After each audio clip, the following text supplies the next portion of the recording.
and welcome. I am Steve Clemons, editor-at-large of The Hill. Thank you for joining us on day 2 of the Democratic National Convention. This morning we focused on the big questions surrounding the battle for Congress and state legislatures, and I just want to give a shout out to Bob Cusack, our editor-in-chief, who did such a great job this morning. And now we're going to examine an issue that already impacts many Americans, but could affect many, many more in the next few months: affordable housing.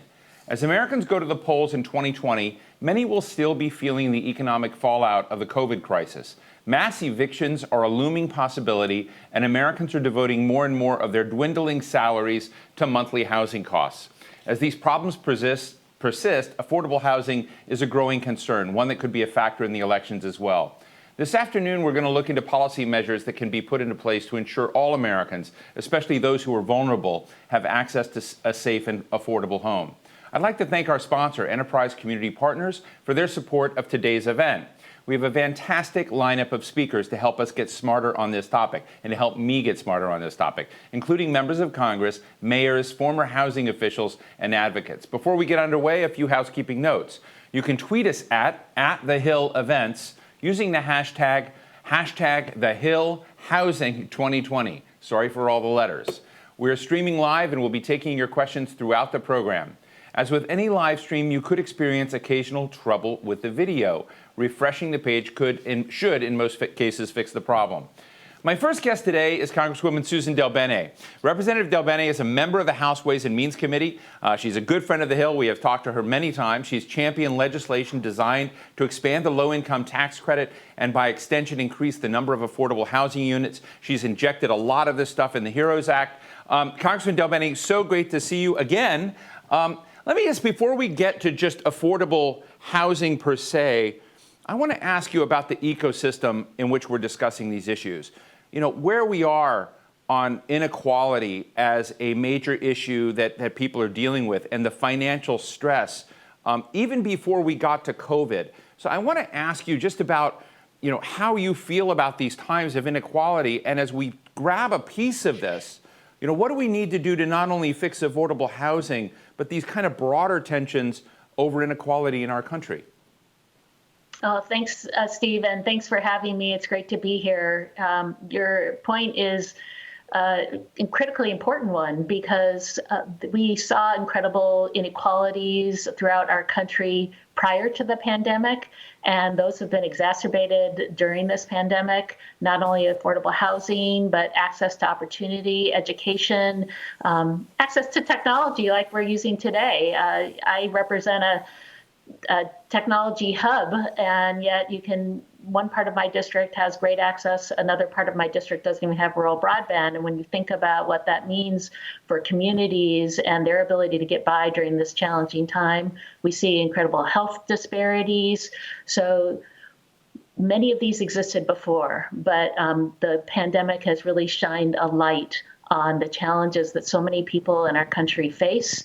And really, I think the call for all of us is to make sure that we are doing everything possible to help members of our community and address those disparities so that over the long term, we get to a place where they are minimized or no longer exist.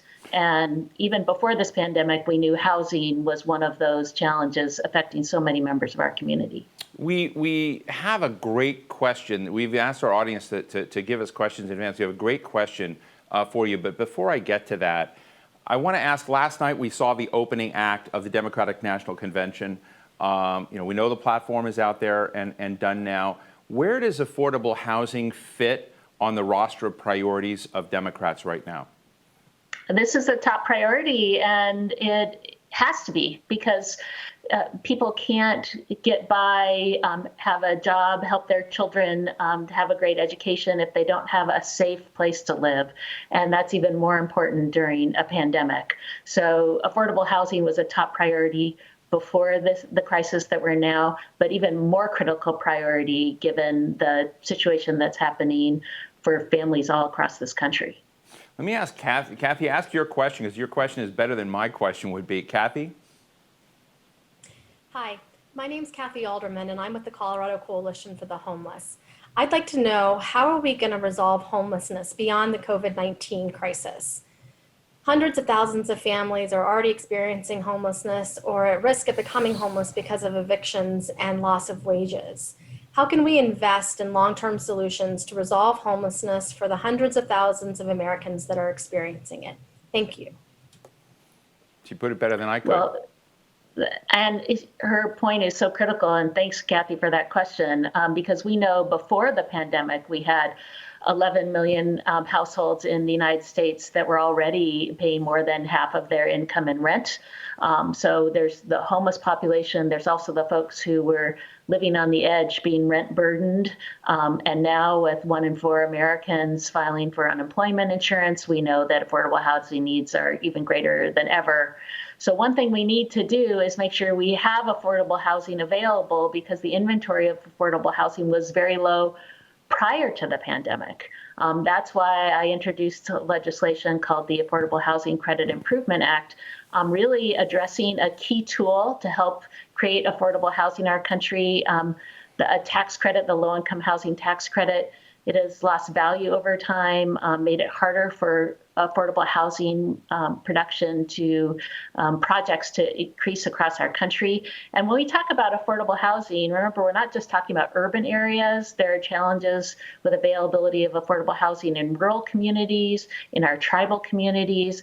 So the legislation that we put in place is really to make sure that we help increase the inventory of affordable housing, to help our communities, to help folks have access to affordable housing, and also puts a lot of people to work. So there's a great opportunity here. And I will say that this particular effort has been very bipartisan. So one thing where I think we have a chance to move forward and bring a lot of folks together. Representative DelBene, one of the things I learned in a conversation I had yesterday, and it's my own ignorance. I just, sometimes we're ignorant of things, that in the eviction moratoriums that are in place now, the people's rent is still building up. And so when that bill comes due and, potential penalties, it's going to hit people like literally like a financial tsunami. I know that in the HEROES Act, you had asked for even a longer moratorium on evictions and whatnot. How do we deal with that? Because at some level, these people are going to, if not be on the streets today, be on the streets at the end of that period of time. And it just seems to be, a finger in the dike approach. And so I'm asking sincerely, how do we solve that challenge? Well, it's eviction moratoriums, but also housing assistance. And so one key piece of the HEROES Act as well were resources to help people with rent or housing payments. So the eviction moratorium is a key piece, but those resources are also a key piece so that we don't see huge amount of debt increase and put family in a more difficult position going forward. So that's why that combination is so critical, and why when we talk about this and the importance of legislation like the HEROES Act moving forward, it's really making sure that we are giving people the resources, the comprehensive resources that they need to help them get by during this crisis. So eviction moratorium critical, but also resources to help families, both with housing, nutrition assistance, so many of the things together that families need to get by. This may be an unfair question to you, and I've interviewed Seattle Mayor Jenny Durkan about it, but also other mayors around the country, about how you have to get the equities right to get more affordable, to lean in on the affordable housing side of this. I'm very excited that Washington, D.C. Mayor Muriel Bowser will be joining me at the end of this program today, and she's been pushing that needle here in Washington. There's been a spurt in affordable housing, and I'm just wondering, as a member of Congress that's also working with your community, I think Seattle shifted a lot. So what has gone right in that story? Well, I think the importance of prioritizing affordable housing, and when we talk about it, not just putting affordable housing off in the corners of our communities, but right in the center of our communities, where people have easy access to jobs, easy access to other services. We had a great project where it was really mixed development, so part affordable housing, part market rate housing. So we don't have isolated communities, but people are brought together. But we also need to think about the other things that need to be available. Childcare nearby, easy access to transit for folks. And so really thinking about this holistically so that it's not just a roof over someone's head, but we also give all of the pieces that folks need so that they're able to build their lives, to have easy access to their jobs, that take care of their kids or have them go to school. All of those are important. So I think when we've looked at it, we've tried to also think about those common components that need to be put together so that really it is a home, people are members of a community and have the chance to thrive. One of the other questions I've been struggling with in this is there was a time before the 2008-2009 financial crisis where it's very clear that some bad apples in the financial sector were luring families into home ownership, luring them in ways that were, scalping them, financially to some degree, and that they were all of a sudden in a terrible problem. I'm just interested again because home ownership is such an important part of asset building in the U.S. tradition. Are we beginning to move into a different phase where we can bring in communities that have not traditionally been part of the asset building class in the country, particularly communities of color, and they've just not been on the wealth building track because they've been blocked or they've been ripped off? Are we beginning to see policies that get that better? Yes, and I think we need to continue to do more. And enforcement's a key piece. We can put policies in place, but we also need to make sure they're being enforced, that if folks are being treated poorly or not given access to resources that are available to them, we need to make sure that people are held accountable for that. So that is a combination of federal policies in terms of the resources that are provided at the federal level, but also local government policies, and really making sure that we are aware of what's happening in our communities, that people feel like they have a trusted place to go to seek accurate information, to file a grievance, so that those can be followed up, and we can make sure that bad actors are accountable.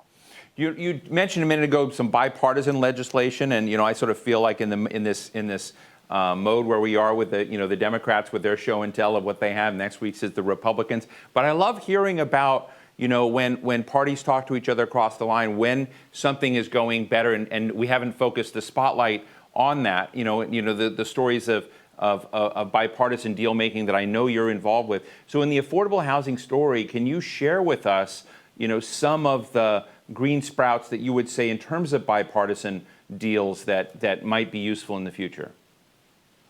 Well, one key tool for helping affordable housing projects get off the ground is something called the low-income housing tax credit. And that tax credit has lost value over time, and so we need to increase it so that it can help projects move forward. Also, one of the challenges is that the tax credit, one of the tax credits is called a 4% tax credit that is really important for affordable projects, rehabilitation and new development across the country. That 4% is just kind of a guide. It floats, and it's dropped a lot to 3%, which means the value of the tax credit is a lot less. And we've seen projects right here in my community that haven't been able to move forward. So one of the things we've been working on a bipartisan manner is to kind of put what we call minimum 4%, make sure that you always get at least that 4%. That helps projects across the country, hundreds of thousands of units to start being built across the country, so that we address this inventory gap that we have in affordable housing. Because we can't make sure that everyone has a safe, affordable place to live if we aren't anticipating the needs, making sure that those are available where people need them, and making sure that those projects are getting off the ground. So that Tax Credit Improvement Act, the one that I've led in the House and that Senator Cantwell has led in the Senate, have been strongly bipartisan. In fact, we have a majority in the House who've supported the legislation, 223 members. So that's a great example of where we may be able to come together and really get something done that will help people across the country and help have more affordable housing available to our communities. Suzan, it's been a wonderful discussion, but I need to change just one quick thing because I can't have you in a discussion without asking you about, one of the biggest issues of the day is the post office, mail-in ballots. You were with Microsoft. You know the high-tech world. I can't believe we're having a national crisis over not email, but mail. And is there something... I'd love to get your just quick insights on how you see, when you come back to Congress, Nancy Pelosi has called members of Congress back to sort of take action to protect the post office for tangible mail going through the mail. But it just raises the question of those of you who have such literacy and background in the tech community, is that I have to ask, isn't there another way, maybe not for this election, but in the future, that we can give everyone the vote in a safe electronic way? Well, I think, first of all, in Washington State, we are entirely vote by mail, and it's been a great system on our state, increased access to the ballot, in voter participation, and it's been safe. One important piece is that we also, therefore, have a paper trail. And as we look going forward in terms of making sure that we have security and accuracy and auditability of votes in our country, of those ballots, that paper trail has been very, very important. So technology can be very helpful in terms of getting information out to people. But I do think one critical piece of vote by mail is that we do have that piece of paper that allows folks to audit, to do recounts. And I think that's, with all of the attention being paid to voting, we should make sure that our election system is secure across the country, and it has been. Vote by mail is a great solution. And there's no reason that the post office is being attacked the way it is. And so we are all standing up, in fact, today out at post offices across the country to highlight how important it is that we stand up to protect the Postal Service. Because you also, with all of the technology out there, in the end, if you need your prescription delivered to your house, we still need to make sure that we have the post office there to get people essential products and services that they need. Well, thank you for that, Representative Suzan DelBene. I am still using paper notes here, so I'm still with you for my own paper trail. But thank you so much for joining us and for your work and insights on affordable housing and the low-income housing tax credit. So thank you very much, and we look forward to seeing you again soon. Thank you. Take care.